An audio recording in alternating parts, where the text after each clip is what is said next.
jesosy sakaizany zaza. Fandaharana anasana manokana any ankizy arahanao eto amin'ny radio vaovao maso isaky ny alarobia tolakandro iarahana amin'ny zokizoly.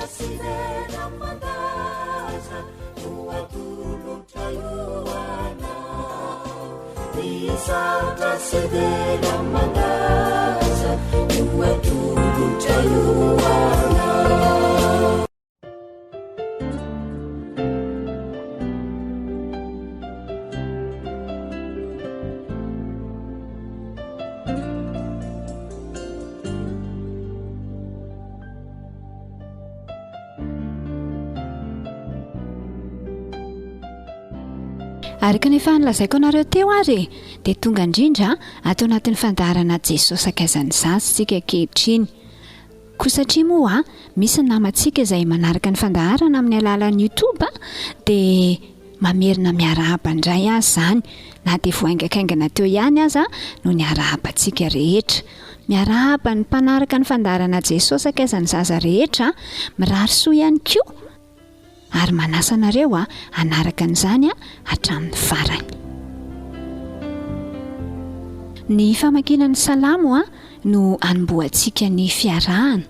Salamo 7:30 dia ny 9:40 sy 7:70 no vakiako izao aloha.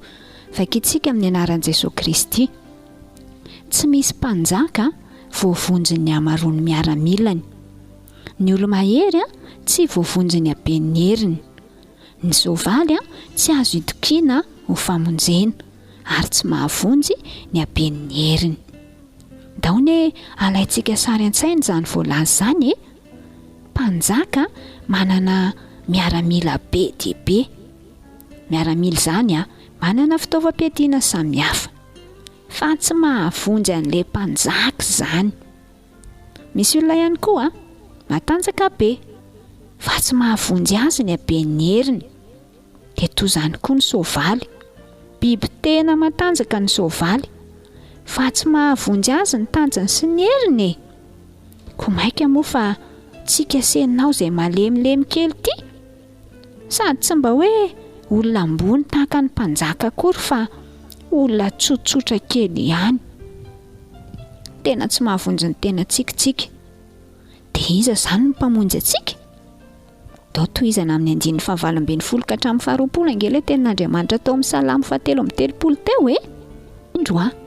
Ny mason'i Jehova mitsinjo izay matahotra azy dia izay manantena ny famindram-pony mba hanafaka ny fanahany amin'ny fahafatesana sy hamelona azy raha misy mosary.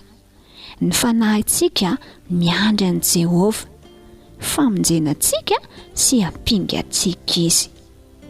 Andriamanitra, Jesosy Kristy ny mpamonjy asy ianao ary tsy misy afa-tsy izy irery ihany.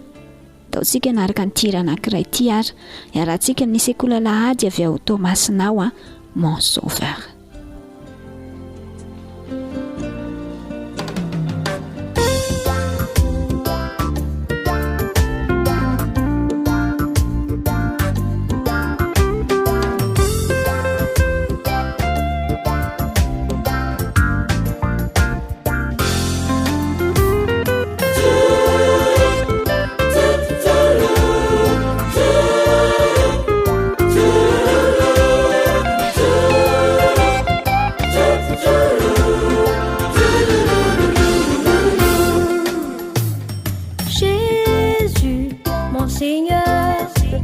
C'est toi mon appui et mon énergie.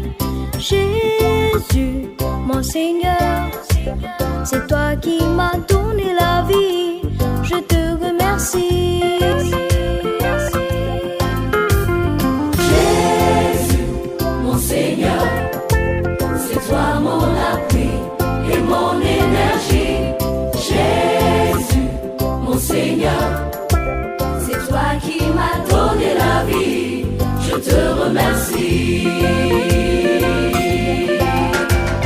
Merci Seigneur, oh merci Sauveur, à toi la gloire et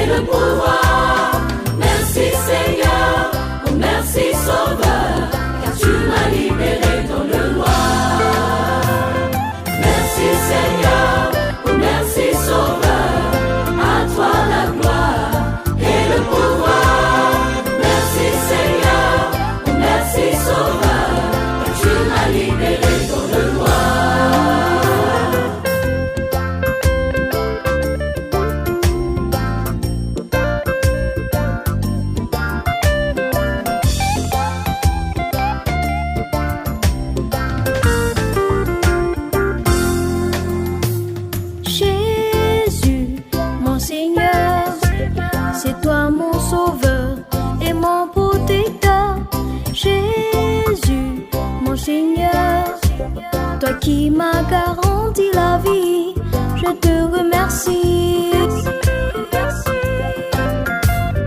Jésus, mon Seigneur, c'est toi mon sauveur et mon protecteur. Jésus, mon Seigneur, toi qui m'as garanti la vie, je te remercie. Merci Seigneur, oh merci Sauveur, à toi la gloire et le pouvoir. Merci Seigneur, oh merci Sauveur, car tu m'as libéré dans le noir. Merci Seigneur, oh merci Sauveur, à toi la gloire et le pouvoir. Merci Seigneur, oh merci Sauveur, car tu m'as libéré dans le noir. Tu m'as libéré, tu m'as libéré, car tu m'as libéré dans le noir.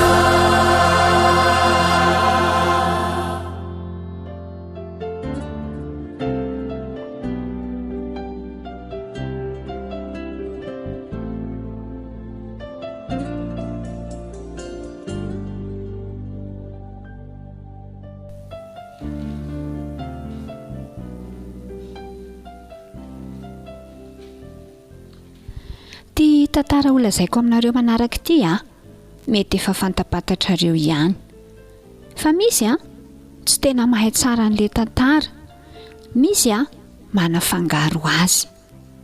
Tantaran'izy ary zany eo, tantaran'i Josefa nefa. Fanga moa tsy hoe mbola tantaran'i Jakoba mianakavy kely zao ny tantaraina, satria mantsy hoe asesiny baiboly. Eny zany tokoa, ka i Josefa ngeraka izy zanaky Jakoba tadidinareo ve? Anisan'ny zanany tena tiany, satria zanany tamin'ny Rahely, lay vadiny tena tiany ihany koa. Tany amin'ny tany Kanana ary Jakoba no nitranga ny tantara. Miompy moa ny tena fiveloman'ny olona tamin'izany, dia ny ankizy miandrondry na miandromby na zay biby fiompiananany any an-tsaha. Fa ny an'i Jakoba zany tamin'izany ondry ny tena nananany, dia mandeha miandrondry any an-tsaha any ny zanaky Jakoba. Tamin'izany rehefa miandrondry tsy hoe mandeha maraina dia mody amin'ny hariva, ohatran'ilay mpanao ny mpiandromby any ambanivohitra ireny, fa mandeha mankany alavidavitra any mihitsy dia afaka elaela zay vao miverina, lavidavitra tsinona zay vao misy sakafo ho an'ny biby.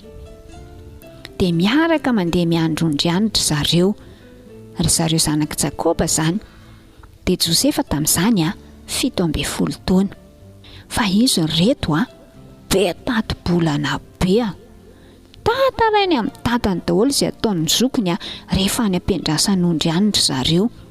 Mety ozy izy zao hoe dado isi meona sy levy ane ka tsy niandry ondry tsara fa lozany zareo ny lalao fotsiny ry Dana sy Nafitaly ane ka niady tany zay zavatra mitranga any zany dia tantarainy daholo. Zokony zany olona tantaraiko anareo zany fa rehefa manao ohatran'izany ny ankizy dia inona no mitranga? Tezitra be ny zokony. Lasa tsy tiandry zareo tsony Josefa taty aoriana, ary nga vitany hoe tsy tiany nankahalainy mihitsy aza. Mampalahelo zany rakizy hoe olona mpiray-tampo dia tsy mifankatia. Kivo mihitsy dada sy neny amin'izany, indrindra moa fa ineny. Mila mifankatia tsara nareo ao an-tokantrano ao Fa indray mandeha zay koa nefany dia nanofy Josefa. Nareo efa nanofy? Rehefa tena resy torobe ny olona dia manofy. Raha misy zavatra eritreretiny foana mandritra ny tontolo andro dia lasa nofiny iny amin'ny alina. Raha fizaka be ihany koa izy dia manofy. Misy antony samihafa ny mahatonga ny nofy. Fa tamin'izany andron-dry Josefa zany dia anisan'ny fomba anankiray ilazan'Andriamanitra zavatra ihany koa ny nofy. dia nanofo a Josefa mantsy anareo. Dia inona nofony? Nanofony izy hoe name amboara tany an-tsaha niaraka tamin'ny zokiny. Dia ny amboarandrerony no nitsangana, fa ny amboarandralany kosa niankohaka teo anatrehan'ny azy daholy. Dia tantarainy tamin'ny zokiny izany. Dia ozy izy ny zokiny hoe, dia hoe anjaka aminay ve ianao sa hoe anapaka anay? Vao mainka nitomby ihany tsy fitiavandry zareo an'i Josefa. Dia nefany mbola nanofy ihany izy taty aoriana. Dia nitantarainy tamin'ny dadany sy tamin'ny ralahany ihany ilay izy. Inona indray ny nofony? Ny masoandrony ny volana ary ny kintana 12 niankohaka teo anatrehany indray. Dia ozy izy ny dadany hoe, ahoana koa ary izany nofinao izany? Dia tena ekohaka eo anatrehanao tokoa ve zasy ny rahalahinao? Nieritreretiny Jakoba tsara izany nofiny Josefa izany, sady nitady diny. Re zokiny kosa nitomby ihany ny fankahalany an'i Josefa. Fotoana hafa indray, rehefa nandeha niandrondro tany an-tsahatany ny zokiny Josefa, dia izy indray tamin'izay fotoana izay tsy nandeha izany fa nijanona tany an-trano. Dia ny raha ny dadany izy hoe andeha hijery an'ireo zokindreo any am-piandrasan'ondry ihany. Ozy izy ny dadany hoe, mandany ianao jerevo ny zokinao, dia jerevo koa ny ondry amanosy hoe manahoana ry zareo any, dia avy eo ianao miverina. Jerevana izany hoe milamina tsara very zareo any am-piandrasan'ondry amanosy ihany, misy sakafo ve, tsisy maty ve ny biby, ohatran'izany. Lasy Josefa nandeha. Rehefa tonga teo amin'ilay toerana nieritreretiny hoe misy an'ireo zokiny izy dia tsy teo ilay zokiny. Dia niherikerika teo izy hoe nakaiza ary zareo. Dia nisy nanontany, fa inona ny tadiavinao? Dia ozy izy hoe, ny rahalahiko ny tadiaviko nga hitanao ny andrasan'ny zareo ondry. Dia ozy izy ilay olona hoe, enko angery zareo niresaka teo hoe andeha ho an'ny dotana ondry zareo. Ay, nisaotra betsaka. Niala teo indray Josefa andeha ho any amin'izany antsoina hoe dotana izany hitady an'ireo rahalahiny ihany. Mahafinaritra izany ataon'izany mamita tsara ny hiraka. Fa tsy nanao hoe isy reny koa izany efa tsy hitako teto amin'ny toerana nisy azy teto fa andeha hody fa za rery ve andeha ho any alavitra be any. Fa lasa izy nandeha nakany ihany. Nanatanteraka ny hafatra avy amin'ny rainy izy. Ianarantsika koa izany rehefa sain'ny ray aman-dreny manao zavatra dia fitaina tsara izany. Dia rehefa lasa i Josefa, rehefa akaikikaiky ho tonga, dia hitan'ilay zokiny avy hatrany tery alavitra tery. Dia ozy izy ry zareo, ty eto ilay mpanonofo fatany. Ohatry manao teny maneso afafy izany ry zareo Dia ozy izy ny anankiray, ndao rangafo nono ty ndao atsipy any anaty lavaka. Nisy lavaka be izay mantsy teo lava-drano fa tsy nisy rano tao anatiny aloha izany fa maina be. Ndao io alatsaka ao anaty lavaka ao dia lazaina amin'ny dada hoe lany ny biby. Dia ozy izy indray ny anankiray, aleo tsy vonoina zalahy, andao alatsaka fotsiny ao anaty lavaka ao, alatsaka velona ao. Ay, ndao ary. Vao tonga Josefa dia nesorony zareo ny akanjony, dia natsipiny avy hatrany tao anaty lavaka tao. Nefa zandriny ange loza mihitsy ny ty fankahalana olona ty. Dia rehefa nisakafo ry zareo dia nahita olona andeha ho any Egypta. Dia ozy izy Jota, aleo rangaha tsy vonoiny izany Josefa, rahalahintsika ihany ange io piraitam-po amintsika. Aleo tsy nitanantsika ny mamono azy fa ndao amidy amin'reto ismaelita reto. Tamin'izany mantsy nisy hoe mividy olona. Amidy izany ny olona anankiray dia rehefa lafo dia lasa andeviny ny olona nividy azy iny.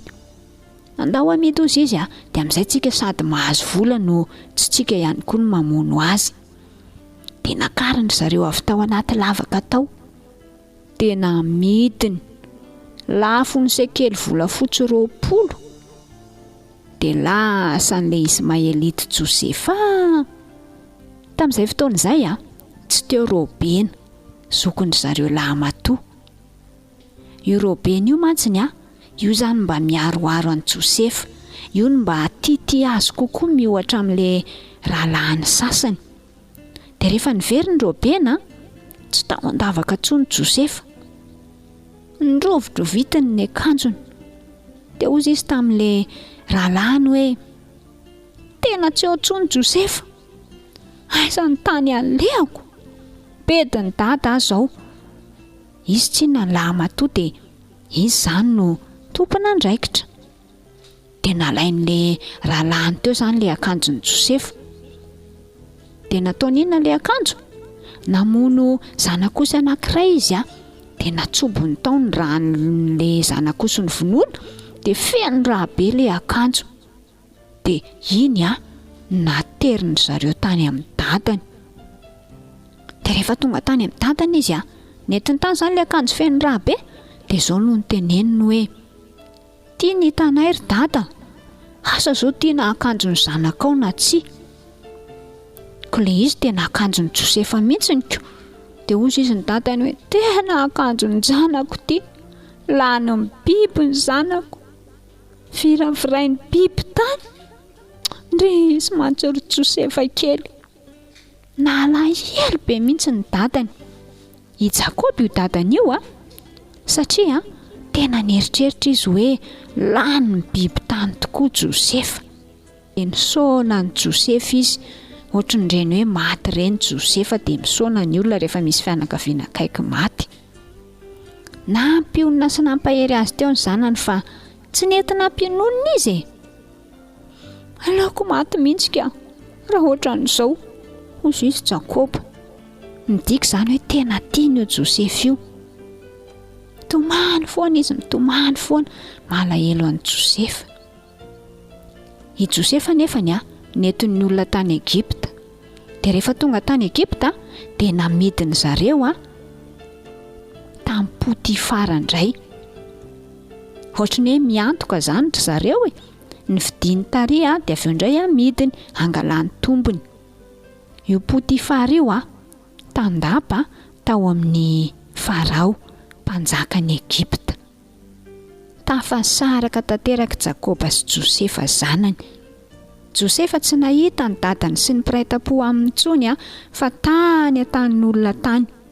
Jakoba nieritreritra hoe tena maty ilay zanany. Zany rehetrarehetra zany dia nateraka ilay tsy fitiavana sy fialonana tao anatin'ny rahalahin'i Josefa avokoa.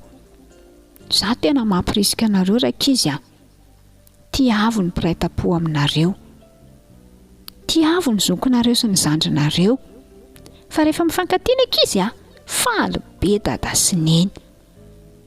Ndao tsika aloha anaraka an'ity hira anankiray ity ary mialohan'ny hanoizantsika ny fandaharana.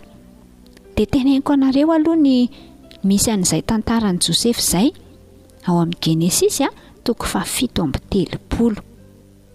Azonareo vakiana rehefa manana fotoanareo. Ndao tsika hiaraka amin'ny Riantsojoanina aloha fanantenana.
atao anatin'ny tapany farany amin'ny fandarana Jesosy akaizany zazy tsika izao famakiana ny fanontaniana isaorana trany aloha ireo izay rehetra efa namaly ny fanontaniana asaina mpitiavana kosa izay mbola tsy nandray anjara alefaso amin'ny 033 14 776 86 na ny 034 28 203 19 ny valiny reto fanontaniana manaraka reto fanontaniana voalohany ary dia hoe alaharo arakaraka ny fotoana nahaterahany reto olona reto alaharo arakaraka ny fotoana nahaterahany reto olona reto Isaka Abrahama Benjamina Jakoba ao zany hoe iza ny voalohany dia aveo iza dia aveo iza dia aveo iza ny fanontaniana faharoa iny Rebeka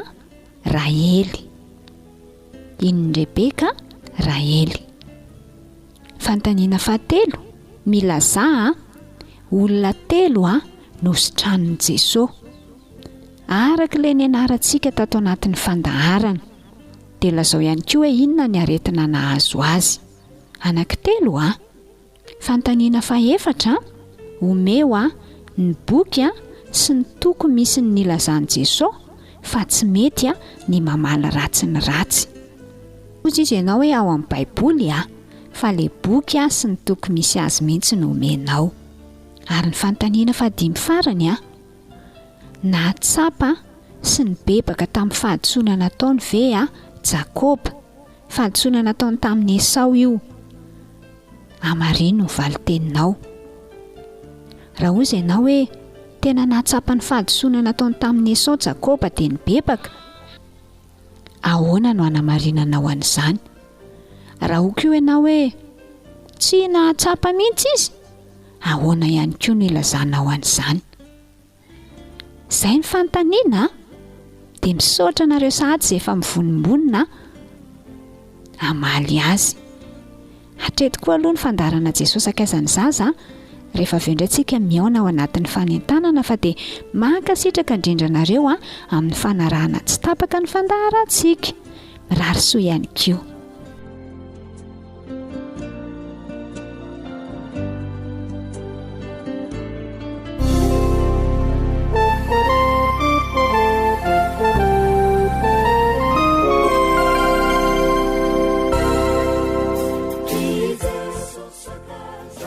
Jesosy sakaizany zaza.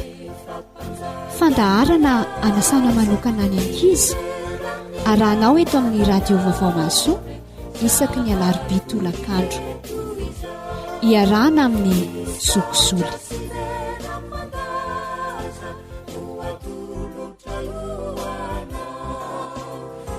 Sauta se dela